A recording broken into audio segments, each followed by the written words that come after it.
Hello students, संभव institute Sikar में आपका स्वागत है। आज के लेक्चर में अपन पढ़ेंगे प्रोटोजोआ के बारे में।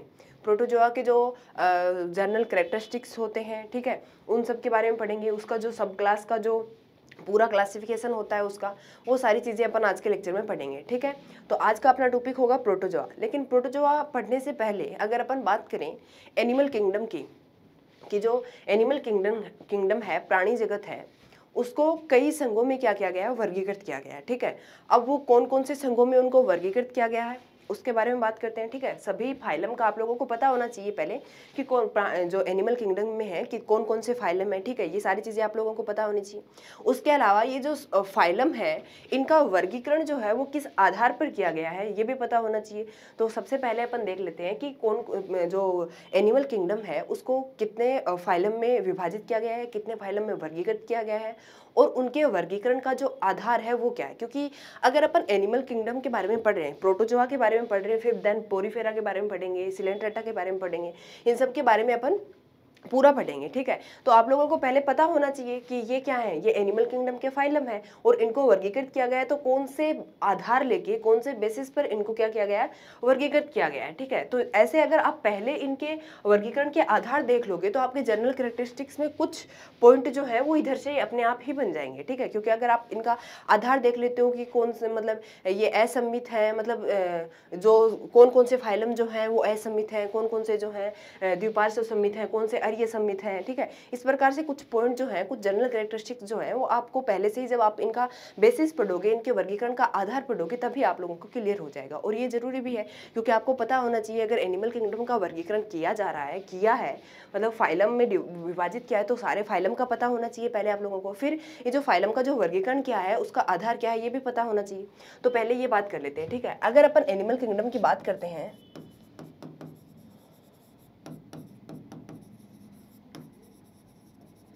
अगर एनिमल किंगडम की बात करते हैं तो इसमें अगर अपन फाइलम देखें कि कौन कौन से फाइलम है, आप लोगों को पता भी होगा, लेकिन फिर भी मैं फिर से आप लोगों को बता रही हूँ, ठीक है। आपका रिवाइज हो जाएगा अगर पता है तो।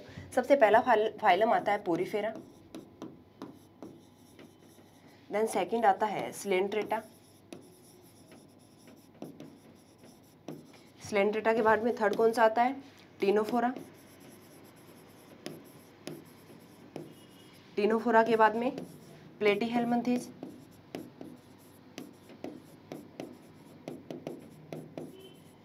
प्लेटीहेल्मिन्थेस के बाद में सिक्स जो आता है वो कौन सा आता है, एस्केहेल्मिन्थेस,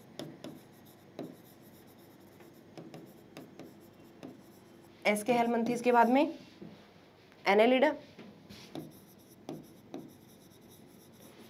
एनेलिडा, देन ऑर्थोपोडा, ऑर्थोपोडा के बाद में आएगा आपके मोलस्का,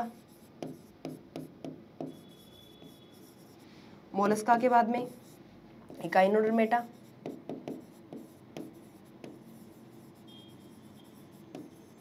इकाइनोडर्मेटा के बाद में हेमिगोडेटा,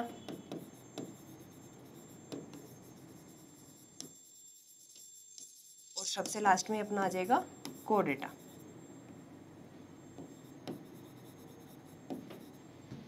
ये क्या है, ये फाइलम है, संघ है। अगर प्राणी जगत की बात करते हैं तो प्राणी जगतों को नहीं, प्राणी जगत को इन निम्न फाइलम में, निम्न संघों में क्या गया है, वर्गीकृत किया गया है। कौन कौन से संघ हो गए, पोरीफेरा हो गया, Coelenterata, Ctenophora, Platyhelminthes, Aschelminthes, Annelida, Arthropoda, Mollusca, Echinodermata, Hemichordata, कोडेटा। अगर आपको याद है तो बहुत अच्छी बात है, अगर नहीं याद है तो ये सारे फाइलम क्या है आप लोगों को याद होने चाहिए। अब अगर अपन बात करें कि ये अपन ने बात कर ली ये फाइलम है, यानी कि ये 12 फाइलम अपन ने बता दिए कि ये सारे फाइलम जो है एनिमल किंगडम में इनको वर्गीकृत किया गया है, ये सभी फाइलम है। लेकिन इनको, इनके वर्गीकरण का आधार क्या है, कौन कौन से जीव जो है इस पोरीफेरा में रखे गए, कौन से सिलेंट्रेटा में, मतलब इनको किस प्रकार से ऐसे डिवाइड किया। अगर अपन एनिमल किंगडम की बात करें, प्राणी जगत की बात करें, बहुत सारे प्राणी होते हैं, बहुत सारे जीव होते हैं, इनको इन सब फाइलम में अगर वर्गीकृत किया है तो कैसे वर्गीकृत किया, कोई ना कोई तो आधार होगा। अब उस आधार की बात करते हैं, वर्गीकरण का आधार।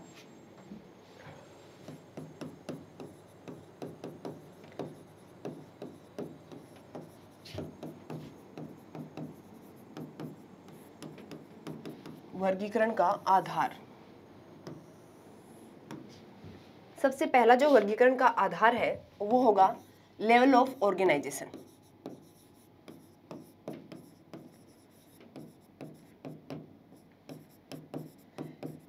लेवल ऑफ ऑर्गेनाइजेशन यानी कि अगर हिंदी में बात करें तो इसको बोलते हैं संगठन के स्तर। संगठन के स्तर। संगठन के स्तर से मतलब है कोशिकीय स्तर है, ऊतक स्तर है, अंग स्तर है या फिर अंग तंत्र स्तर है। जैसे आप लोगों को पता है ये अपन मान के चलते हैं एक सेल है, ठीक है। बहुत सारी सेल्स मिलकर क्या करती हैं, टिश्यूज का फॉर्मेशन करती हैं, ऊतक का निर्माण करती हैं। ये क्या हो गए, टिश्यू हो गए। अब ये बहुत सारे टिश्यू मिलकर किसका निर्माण करेंगे, ऑर्गन का निर्माण करेंगे। बहुत सारे टिश्यू मिलकर किनका निर्माण करेंगे, ऑर्गन का। और फिर ऑर्गन से क्या बनेंगे, ऑर्गन सिस्टम बनेंगे। ऑर्गन से क्या बनेंगे, ऑर्गन सिस्टम बनेंगे। तो ये जो एनिमल किंगडम को जो फाइलम में विभाजित किया गया है, वर्गीकृत किया गया है, इस वर्गीकरण का जो पहला आधार लिया जाता है वो कौन सा लिया गया था, लेवल ऑफ ऑर्गेनाइजेशन लिया गया था। यानी कि संगठन का स्तर लिया गया था कि संगठन का कौन सा स्तर है, जो कोशिकीय स्तर है या फिर ऊतक स्तर है या फिर अंग स्तर है या फिर अंग तंत्र स्तर है। ये स्तर इसके अंदर होते हैं। कौन कौन से बताए मैंने, एक तो सेलुलर लेवल यानी कि कोशिकीय स्तर,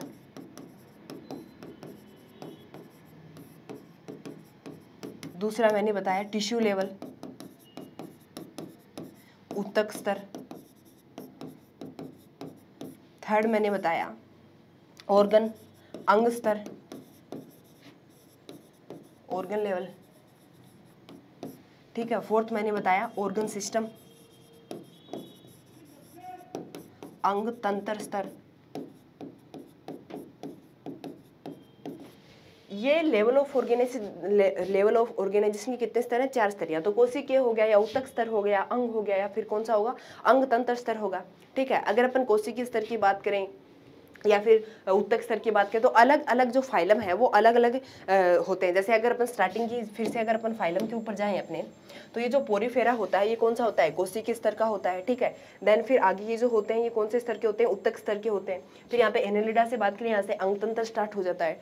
तो इस प्रकार से क्या होता है, ये अलग अलग इनके मतलब लेवल्स के अकॉर्डिंग इनके मतलब जो इनका ऑर्गेनाइजेशन का जो लेवल होता है, कौन सा स्तर है, कोशिकीय स्तर है या ऊतक स्तर है या अंग तंत्र स्तर है, इन सब के आधार पर इनको क्या किया गया है, वर्गीकृत किया गया है, ठीक है। देन फिर सेकंड जो वर्गीकरण का आधार होता है, पहला मैंने बता दिया कौन सा हो गया, लेवल ऑफ ऑर्गेनाइजेशन हो गया। सेकंड अगर अपन वर्गीकरण के आधार की बात करें तो वो कौन सा हो जाएगा। अगर यहाँ पे ऑर्गन सिस्टम की बात करते हैं, जैसे ऑर्गन सिस्टम जैसे डाइजेस्टिव सिस्टम हो गया, ठीक है, सर्कुलेटरी सिस्टम हो गया, इस प्रकार से ये सारे सिस्टम होते हैं। अगर अपन डाइजेस्टिव सिस्टम की बात करें, सर्कुलेटरी सिस्टम की बात करें, तो जैसे अगर अपन देखें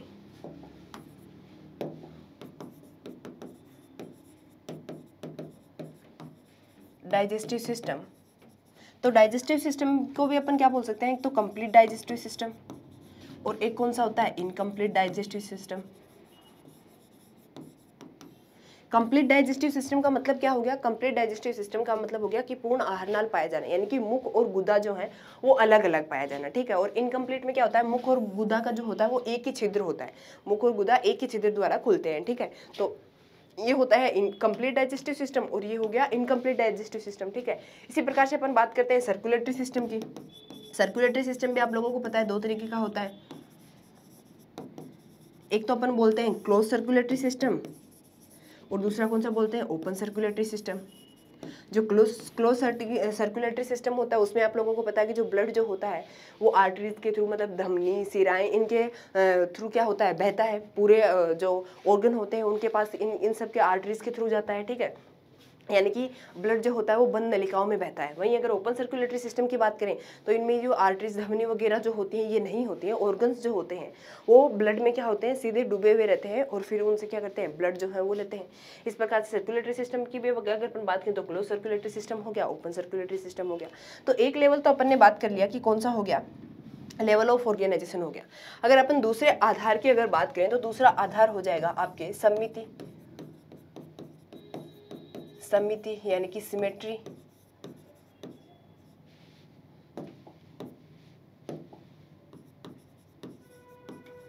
सिमेट्री, अगर सिमेट्री की बात करते हैं तो एक होती है आपकी रेडियल सिमेट्री, ठीक है, दूसरी होती है बाइलेटरल सिमेट्री और तीसरी जो होती है वो कौन सी होती है, एसिमेट्रिकल।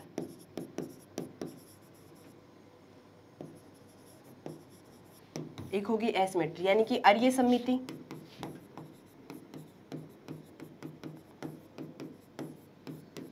द्विपार्श्व सममिति,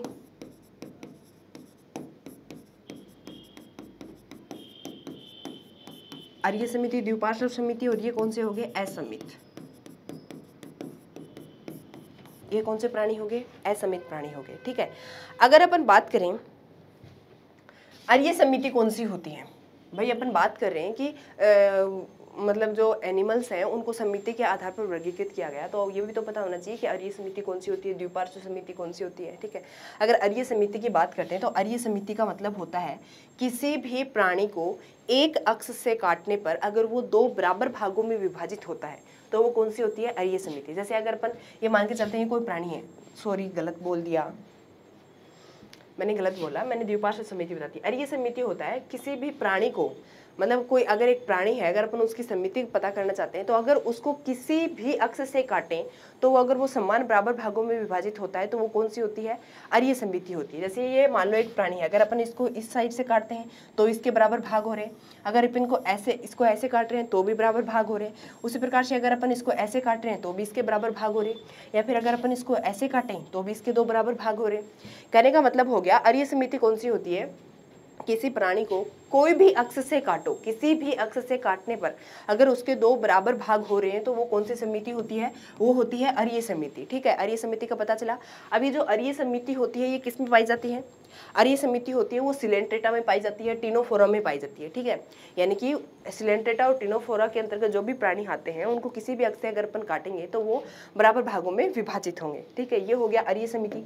अरीय समिति के बाद में सेकंड अगर द्विपार्श्व समिति की बात करें तो द्विपार्श्व समिति की डेफिनेशन कौन सी होती है, जो अभी अभी मैंने बताई कि किसी भी प्राणी को एक अक्ष से काटने पर अगर वो बराबर भागों में विभाजित होता है तो वो कौन सी होती है, द्विपार्श्व समिति होती है। जैसे अगर अपन मानव की ही बात कर लेते हैं, जैसे ये मानव है, ठीक है, अगर अपन मानव को इस अक्ष से काटेंगे तो ये बराबर भागों में विभाजित होगा, अगर ऐसे काटेंगे तो ये नहीं होगा, ऐसे काटेंगे तो भी नहीं होगा, ऐसे काटेंगे तो भी नहीं होगा, है ना।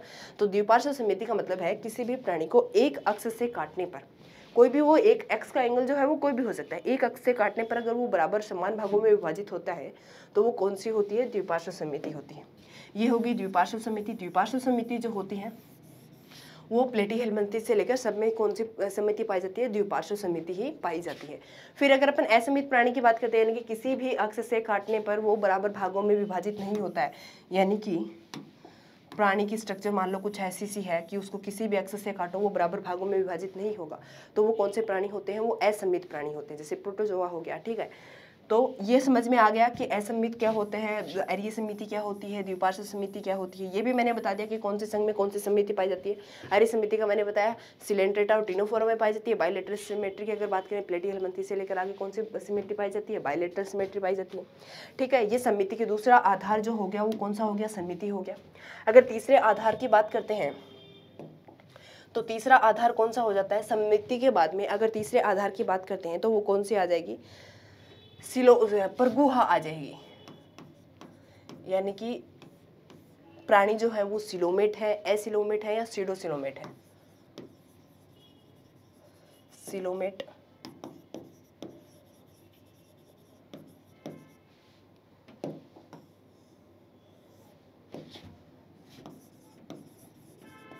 सूडोसिलोमेट या फिर एसिलोमेट।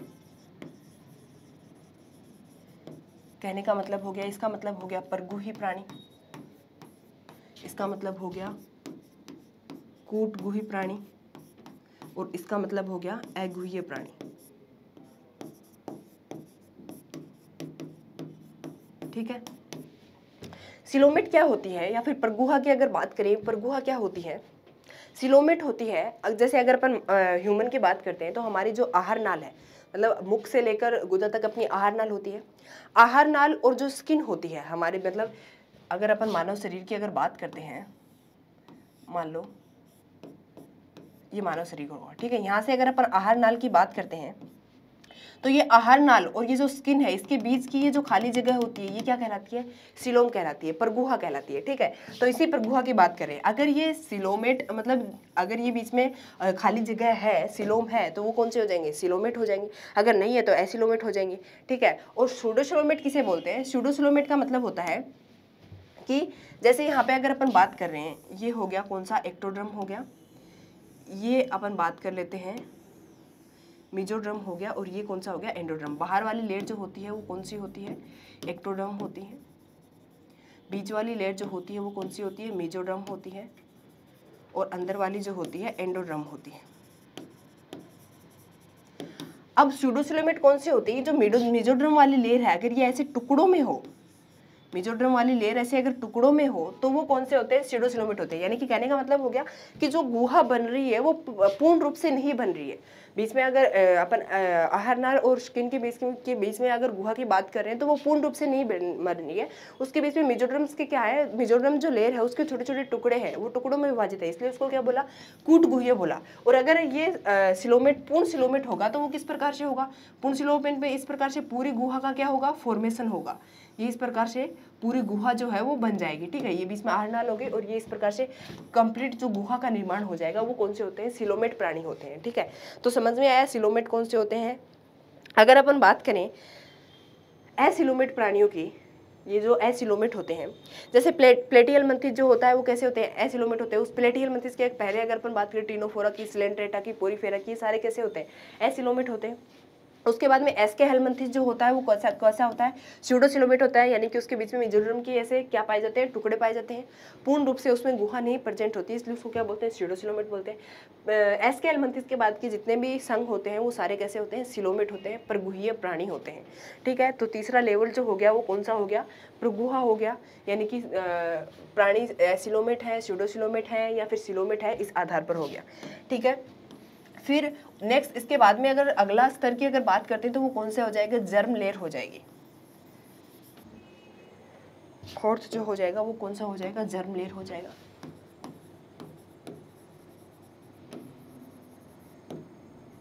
जर्म लेयर का मतलब कौन सा हो गया, जर्म लेयर की अगर बात करते हैं तो या तो प्राणी जो होंगे वो कैसे होंगे, डिप्लोब्लास्टिक होंगे, या फिर कैसे होंगे, ट्रिप्लोब्लास्टिक होंगे।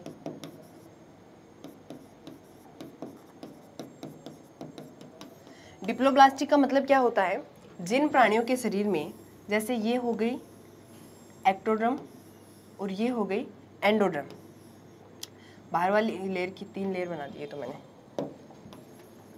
अगर 2 लेयर प्रेजेंट हो, एक्टोड्रम और एंडोड्रम, ये वाली लेयर कौन सी हो गई, एक्टोड्रम, और ये वाली लेयर हो गई एंडोड्रम। अगर जिनके भ्रूणीय स्तर में सिर्फ 2 लेयर होती हैं, एक तो बाह्य लेयर एक्टोड्रम और आंतरिक लेयर एंडोड्रम, सिर्फ 2 लेयर होती हैं, वो प्राणी तो कैसे होते हैं, वो होते हैं डिप्लोब्लास्टिक। वहीं अगर तीनों लेयर प्रेजेंट हो, जैसे ये हो गई एक्टोड्रम, देन फिर होगी एंडोड्रम, और फिर उसके बाद मेसोड्रम, और उसके बाद में कौन सी होगी, एंडोड्रम। ये कौन सी होगी, एक्टो, ये कौन सी हो गई, मेसो, और ये कौन सी हो गई, एंडो, और बीच में ये एक्स्ट्रा बना दी। ठीक है, इस प्रकार अगर ये लेयर प्रेजेंट हो, तीनों लेयर अगर प्रेजेंट हो, अगर डायग्राम से आप कंफ्यूज हो रहे हो तो ऐसे कर लो कि डिप्लोब्लास्टिक जो एनिमल होते हैं उसमें उसके जर्म लेयर में सिर्फ 2 लेयर प्रेजेंट होती हैं, एक तो एक्टोड्रम होगी, एक कौन सी होगी, मेसोड्रम होगी।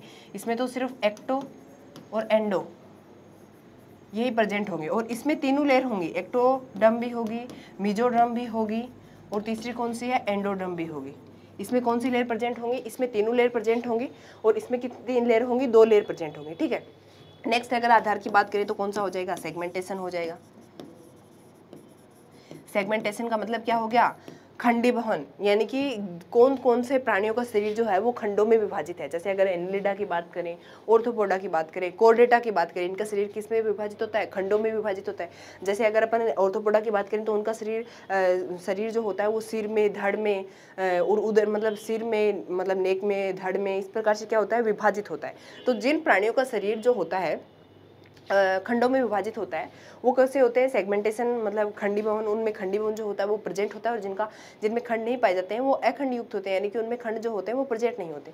तो ये सारे अपन ने क्या देखे, ये जो अपन ने 12 फाइलम अभी नाम लिखे थे, पोरीफेरा, सिलेंट्रेटा, टिनोफोरा, इन सब के वर्गीकरण का आधार जो था वो इन सबको लिया गया था कि जो प्राणी है वो असममित है या फिर उनमें सिमेट्री प्रेजेंट है या नहीं है, ठीक है, उनमें जर्म लेयर कौन सी है, वो डिप्लोब्लास्टिक है, ट्रिप्लोब्लास्टिक है, इन सब लेवल्स के आधार पर उनको क्या किया गया था, वर्गीकृत किया गया था, यानी कि ये सब क्या थे, उनके वर्गीकरण के आधार थे। तो ये अपन ने बेसिक सी चीज पढ़ ली, नॉर्मल सी चीज कि जो प्लांट किंगडम, एनिमल किंगडम है, उनको कितने संघों में विभाजित किया गया है, कौन कौन से फाइलम है और उनके वर्गीकरण का आधार क्या है। अब अपने अपने मेन टॉपिक पे चलते हैं। मैंने क्या बताया था, अपन क्या पढ़ेंगे, प्रोटोजोआ के बारे में पढ़ेंगे। तो अब अपन अपना हेडिंग लगाते हैं, प्रोटोजोआ। आज अपन पढ़ेंगे प्रोटोजोआ के सामान्य लक्षण, ठीक है, जनरल कैरेक्टरिस्टिक्स।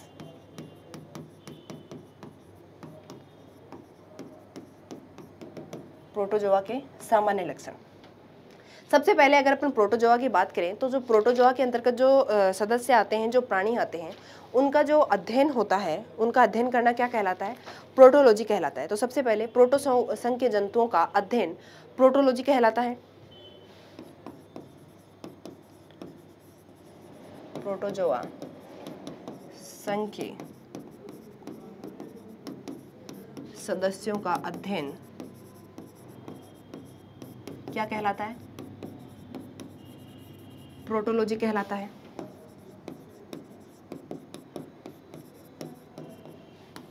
सेकंड पॉइंट क्या हो जाएगा, सेकंड पॉइंट हो जाएगा कि पृथ्वी पर सबसे पहले बनने वाले जो जीव थे वो किसके अंतर्गत शामिल किए गए हैं, वो प्रोटोजोआ के अंतर्गत शामिल किए गए हैं। तो नेक्स्ट पॉइंट हो जाएगा कि पृथ्वी पर सबसे पहले बनने वाले जो जीव थे वो किसके अंतर्गत रखे गए हैं, वो प्रोटोजोआ के अंतर्गत रखे गए हैं, ठीक है।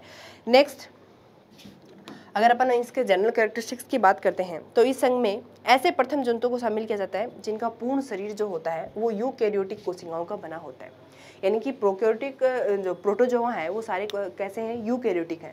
आप लोगों को पता है कोशिकाएं दो प्रकार की होती है, तो यूकैरियोटिक कोशिका होती है, प्रोकैरियोटिक कोशिका होती है। यूकैरियोटिक कोशिका कौन सी होती है, प्रोकैरियोटिक कोशिका कौन सी होती है, ये आप लोगों को पता है तो फिर से बताने की जरूरत नहीं है, ठीक है। तो इस संघ में प्रथम ऐसे प्रथम जंतुओं को शामिल किया गया जिनका पूर्ण शरीर जो है यूकैरियोटिक कोशिकाओं से बना है। इस संघ में ऐसे प्रथम जंतुओं को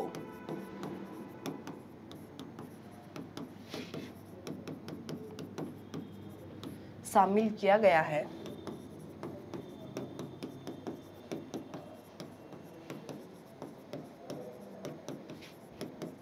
जिनका शरीर यूकैरियोटिक कोशिकाओं से मिलकर बना है।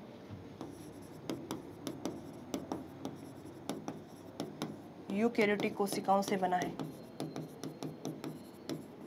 ठीक है। यानी कि जो प्रोटोजोआ संघ में जितने भी सदस्य आते हैं, प्रोटोजोआ संघ के जितने भी सदस्य हैं वो सारे कौन से हैं, यूकैरियोटिक कोशिकाओं से बने होते हैं, ठीक है।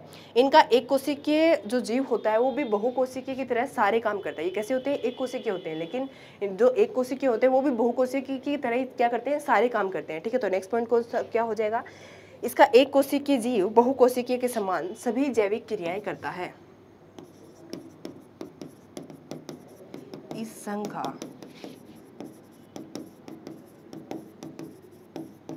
एक कोशिकीय जीव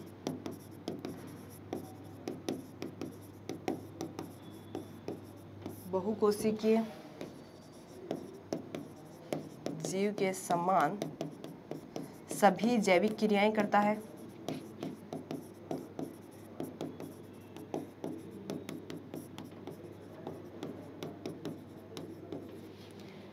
इस संघ का एक कोशिकीय जीव जो होता है बहुकोशिकीय जीव के समान क्या करता है, सभी जैविक क्रियाएं करता है। नेक्स्ट पॉइंट अगर इनके वितरण की बात करते हैं तो ये कैसे होते हैं, विश्वव्यापी होते हैं, यानी कि हर जगह प्रेजेंट होते हैं। तो प्रोटोजोआ वितरण में विश्वव्यापी व सर्वव्यापी होते हैं। प्रोटोजोआ वितरण में विश्वव्यापी या सर्वव्यापी होते हैं। कहने का मतलब है ये हर जगह प्रेजेंट हो सकते हैं, ठीक है। नेक्स्ट पॉइंट अगर अपन बात करें, ये प्राय कैसे होते हैं, सूक्ष्म जीव होते हैं। यहाँ पे नेक्स्ट अपन लिख सकते हैं कि प्रोटोजोआ वितरण में कैसे होते हैं, विश्वव्यापी होते हैं या सर्वव्यापी होते हैं, और ये कैसे होते हैं, सूक्ष्म जीव होते हैं। नेक्स्ट पॉइंट की अगर अपन बात करें, संघ के सदस्य जो होते हैं मुक्त जीवी या परजीवी होते हैं, मुक्त जीवी या परजीवी होते हैं। नेक्स्ट पॉइंट हो जाएगा मुक्त जीवी परजीवी का मतलब पता है, परजीवी मतलब दूसरे जीवों पर रहकर अपना जीवन पोषण करें, ठीक है। मुक्त जीवी या परजीवी होते हैं, इनका शरीर संगठन जो होता है जीव द्रव्य स्तर का शरीर संगठन होता है, इनके अंदर जीव द्रव्य स्तर का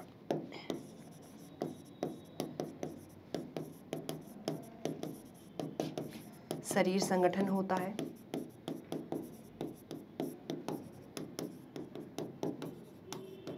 शरीर संगठन कैसा बता दिया, जीव द्रव्य स्तर का, प्रोटोप्लाज्म लेवल का बता दिया। इनका शरीर कैसे होते हैं, ये असमित होते हैं, वो आप लोगों को बता ही दिया था, मैंने पहले ही बता दिया था। ये एकल या कॉलोनी में रहते हैं, या तो फिर ये एकल रहते हैं या फिर मतलब बहुत सारे जीव एक साथ रहते हैं, यानी कि कॉलोनी में रहते हैं। तो नेक्स्ट पॉइंट इनका क्या हो जाएगा, ये एकल या कॉलोनी में रहते हैं, ये एकल या कॉलोनी में रहते हैं।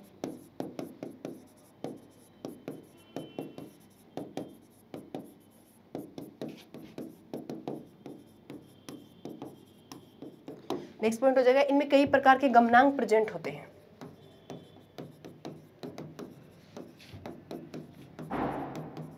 कई प्रकार के गमनांक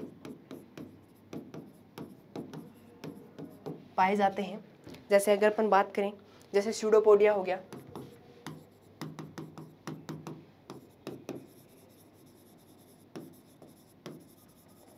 स्यूडोपोडिया किसमें पाया जाएगा, अमीबा में पाया जाएगा।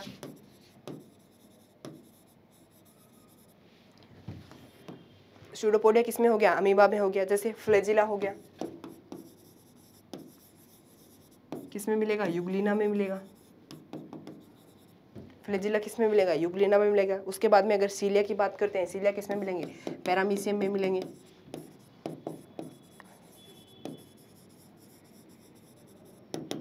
सीलिया किसमें मिलेंगे, पैरामीशियम में मिलेंगे। तो इस प्रकार से इनमें क्या पाते हैं, कई गमनांक प्रेजेंट होते हैं। इस संघ के अधिकांश सदस्यों का शरीर तो कैसा होता है, नग्न होता है, लेकिन कुछ मतलब ऐसे प्राणी हैं जिनके शरीर पर टेस्टा है, पेलिकल ऐसा एक आवरण पाया जाता है, ठीक है। कुछ जंतुओं में क्या होता है, बाह्य कंकाल के रूप में पेलिकल या टेस्टा प्रेजेंट हो सकती है, लेकिन अधिकांश अगर जीवों की बात करें तो इनका शरीर कैसा होता है, नग्न होता है। तो नेक्स्ट पॉइंट ये हो जाएगा।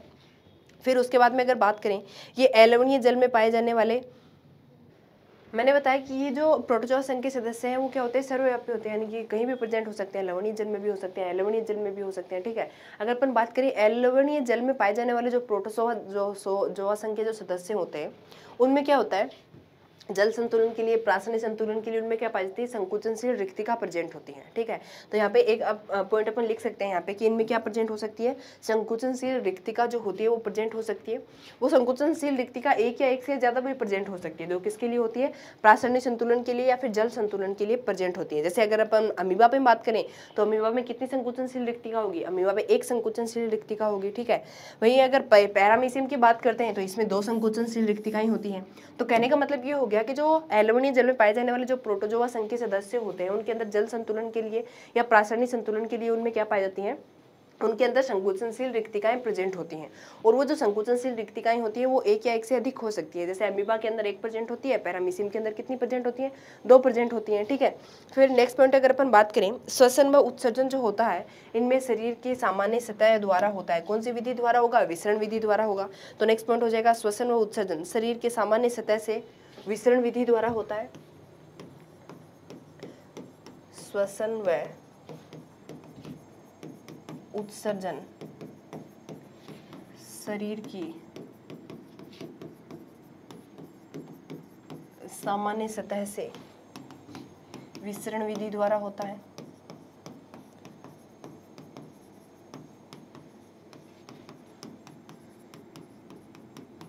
क्यों होता है, क्योंकि इनका जो लेवल ऑफ ऑर्गेनाइजेशन है वो कैसा रहता है, प्रोटोप्लाज्म स्तर है, यानी कि अभी तक यहाँ पे ऑर्गन ही नहीं बने, ऑर्गन सिस्टम कहाँ से आएंगे। तो इस प्रकार से इनमें जो उत्सर्जन हो गया, श्वसन हो गया, ये किससे होता है, जो शरीर की जो सामान्य सतह होती है, स्किन होती है, उसी के द्वारा होता है, ठीक है। ये कैसे होते हैं, अमोनोटैलिक जंतु होते हैं, ये अमोनोटैलिक होते हैं।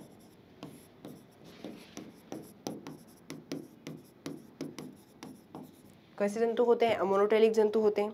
उसके बाद में अगर अपन बात करें, इनमें पोषण जो होता है पादपसम भी हो सकता है, मिश्रपोषी भी हो सकता है। पादपसम की अगर बात करें तो एग्जाम्पल हो गया पैरामीशियम हो गया। मिश्रपोषी की अगर अपन बात करें तो कौन सा हो जाएगा, प्लाज्मोडियम हो जाएगा, ठीक है। नेक्स्ट अगर अपन बात करें, इसमें प्रोटोजोआ में जनन जो होता है लैंगिक व अलैंगिक दोनों प्रकार के होते हैं। जनन लैंगिक व अलैंगिक दोनों प्रकार के।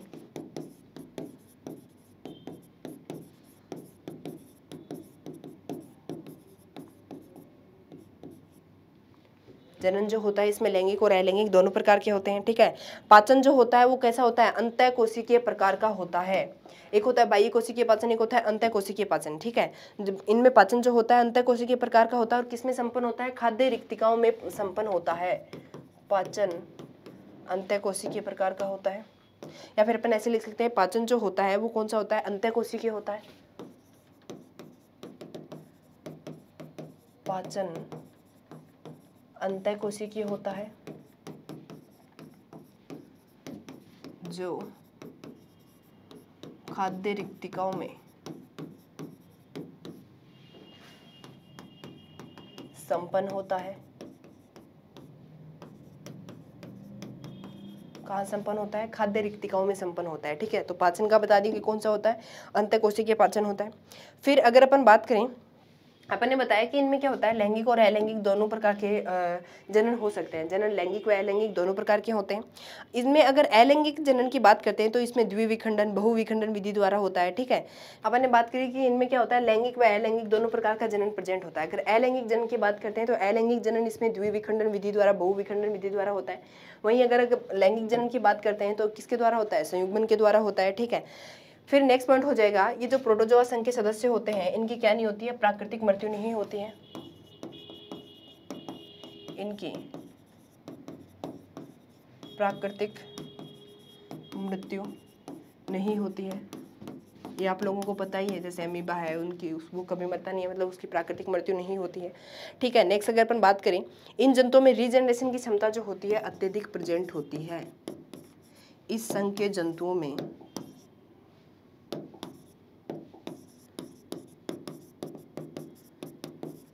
इस संघ के